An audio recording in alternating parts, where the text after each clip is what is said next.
Now farmers are up in arms. They're fuming after the Royal Society for the Protection of Cruelty to Animals, or the RSPCA, launched their rebrand. Now this is to mark their 200th year. Now, this video, which you can see here if you're watching television, this snippet compares cattle farming to stepping on snails. If we can see, there we go.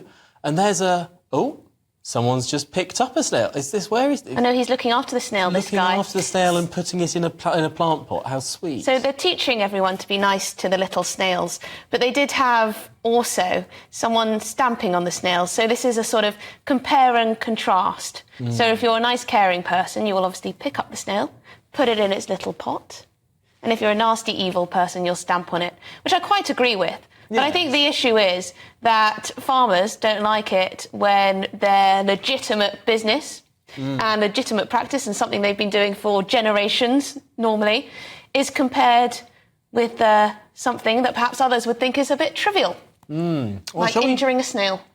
Quite. Well, shall we get the views of two very different sides to this argument? Today we're asking, is cattle farming animal cruelty? Delighted to be joined by farmer and broadcaster Gareth Wynne-Jones, who says the video left a lot of farmers really quite angry, and senior campaign manager at People for the Ethical Treatment of Animals, Kate Werner, who believes the RSPCA actually isn't going far enough. Yeah. Well, my goodness. Let's start with you, Kate. Why aren't they going far enough?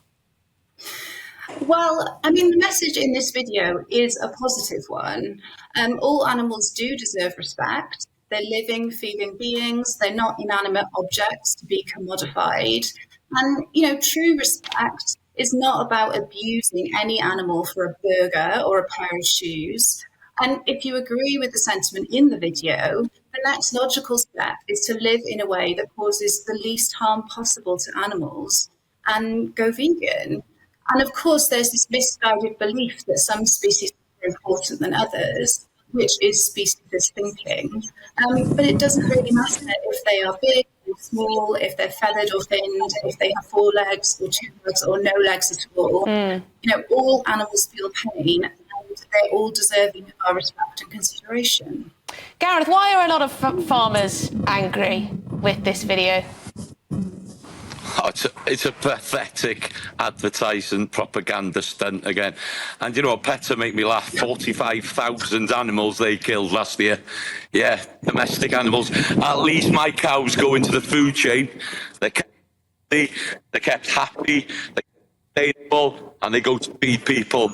Yeah, peta and the RSPCA are a joke, really. They are trying to tar farmers again and get people to stop eating meat, drinking milk, which we've been doing for centuries.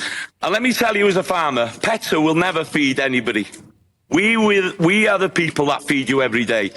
And at this time of year, it's been very, very difficult. It's been wet and it's been very hard to get on the ground, and a lot of crops haven't got in.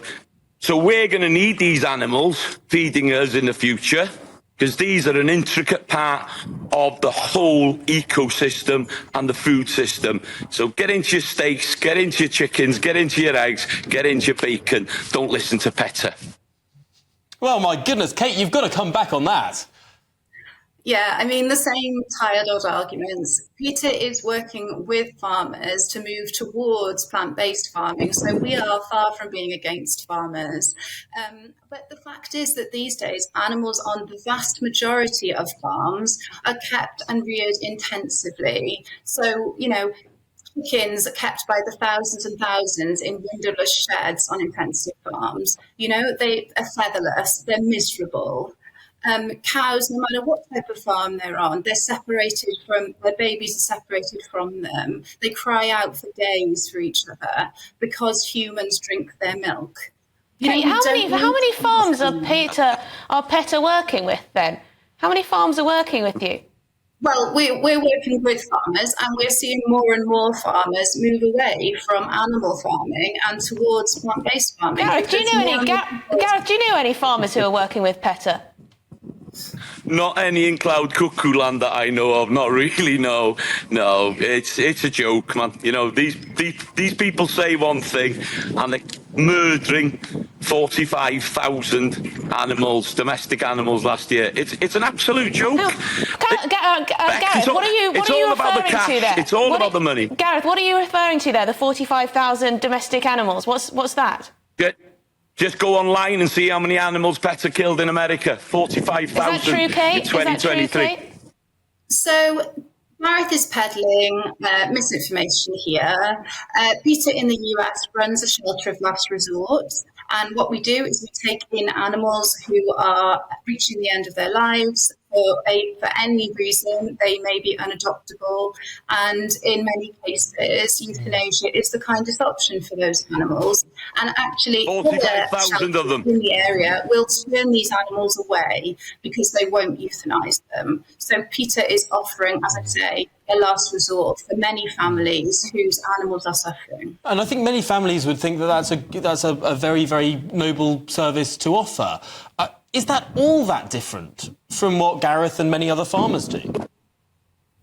Of course it's different, because we're talking about commodifying animals to consume them.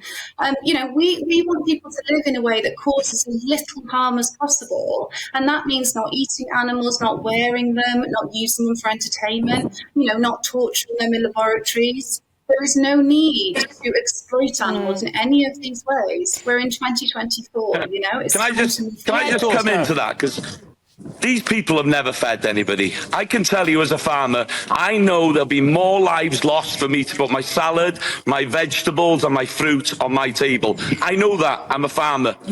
If I kill one cow here, it's going to feed many families for many months. And that's the reality.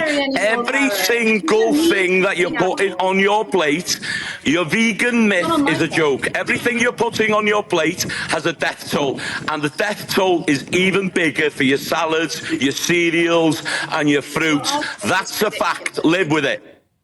Well, I'm afraid we have run out of time. Kate, we started with you. Gareth, we ended with you. But please do both come back. This is a debate that has not, sadly, been settled today on this programme, but we will have you both back on a future date. Thank you very much for joining us. Thank you very much indeed. Gareth Wyn-Jones and Kate Werner, they're from PETA. Now, in a statement from the RSPCA, they said dairy cows face a number of welfare challenges, from painful lameness to uncomfortable bedding and having no access to pasture. We want to encourage people to understand more about where food comes from and how the animals are reared.